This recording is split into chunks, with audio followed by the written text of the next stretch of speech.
Good evening. You guys are with the Coopers. In fact, this is 10 Minutes with the Coopers. I'm David. And I am Wendy. And we're so glad you guys decided to join us tonight. I wish you guys would have been here about 30 seconds before we did this tape when my wife was trying to figure the camera out. But what we wanted to do today was really talk to you guys about the evolution of how we became the woman and man we are today. And we're going to try to condense this down and do it as quickly as we can and as accurately as we can within 10 minutes. So we're going to let Ms. Cooper begin. And I think that we said we're going to try to go from our school days. And there you go, babe. Let's see. Okay, well, for me, I grew up in a very small town in North Carolina. And so in junior high, well, first of all, the transition from elementary to junior high for me wasn't very easy, probably for most, peers my age at that time. I would imagine that the transition wasn't easy for everyone. Maybe for some, it may have been. But for me, no. I was very insecure. And of course, at that age, you don't know who you are. But I just didn't have that level of confidence in myself that I needed to feel okay being Wendy at that time. I was a cheerleader, which I enjoyed doing at that time, but part of me wanting to be that cheerleader was to try to fit in with the popular crowd, and because popularity even now was something that a lot of kids aspired to be, was popular, be that popular student that the girl that all the guys, wanted, and, who was deemed, one of the more attractive girls at the school. And of course, that's what I wanted to be, but that was not, I don't think that's how I was viewed. At least that's not how I viewed myself. I really didn't feel that I was attractive. I was very skinny, very thin. I will share this. It's pretty embarrassing, but I'm going to share this because let's just put it out there. I was in junior high. So in the mind of a junior high school age girl, I noticed pretty quickly on that the guys, like the girls with the larger backside. Give me them girls with the pumps and the bumps right now. So what did I do? Okay. I started wearing, the long johns that people would wear in the wintertime. I would wear those under my jeans. The tighter fitting jeans. I thought maybe the long johns might actually give me a little padding and make my rear end look a little larger. Not. But it work. No, it didn't. But I was very insecure, and I also experienced bullying in junior high as well, and just really didn't feel like I fit in. I came from a family who's very educated. My father would always correct us if we, used incorrect English. So if I ever wanted to say ain't, like some of my peers would do, my father was quick to correct us and say it's not ain't, it's isn't, or is not. And so having a father who was in the education sector, it was important to use correct English. It was important to walk with your head up high. My father once told me, Gwendolyn, because that's what he calls me by my real name. Gwendolyn, if you don't want to walk into a door, child, walk with your head up high and your back straight. And so how I was taught, was kind of a negative with my peers. I would use complete sentences when I would answer questions. And I had a guy once who, picked at me about that. But that was what I was taught. That was what I was exposed to in my home, which was the importance of education. And so moving on from junior to high school, I would say probably my senior year, I felt a little more confident in myself. Still never really felt like I fit in with my peers. And I didn't know who I was. And I just wasn't confident in who Wendy was at that time. And so I tried to be like other people. I changed, tried to change my hairstyle, how I dressed. Tried all these different ways to fit in with groups of people that, honestly really probably didn't see my worth. Because you know what? Let's be real, I really didn't see my own worth. So I've always tried to instill in my daughters and my son the importance of being real and being yourself.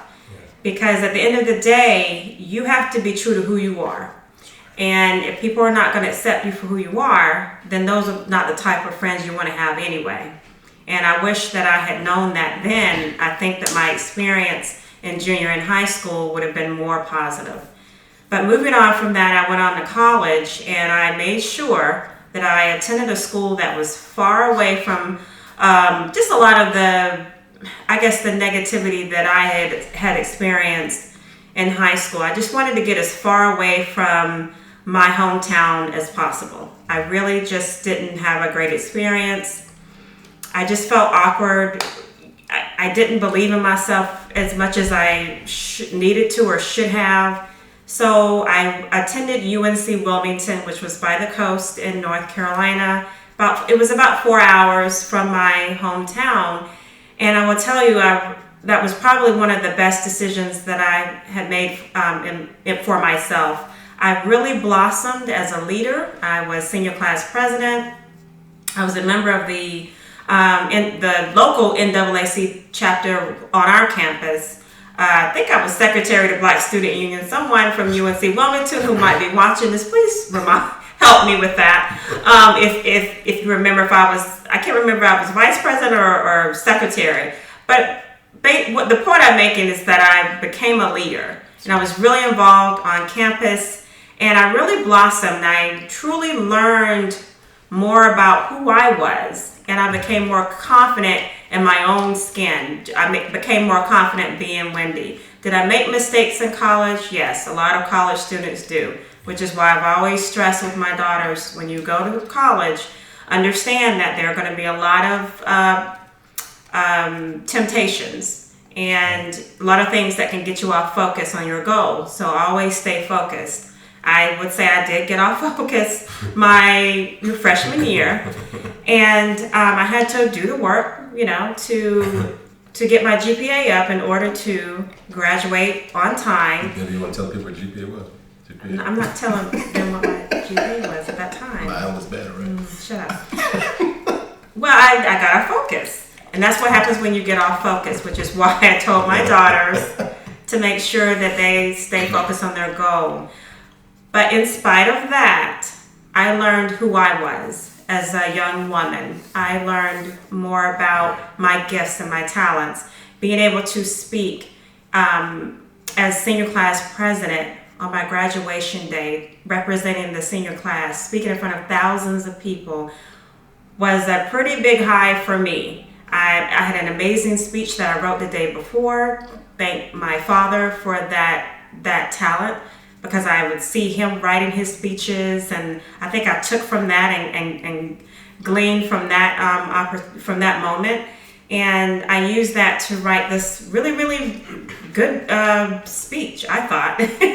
At least my professors, gave me kudos for that speech, but it was inspiring for me to see, wow, look at this gift, this talent that was hidden away, that I didn't know about myself. And it was great to just discover me and who I was as a young woman, and the gifts and talents that were buried within me, and just blossoming and coming out of my shell, if you will, and being more confident in myself.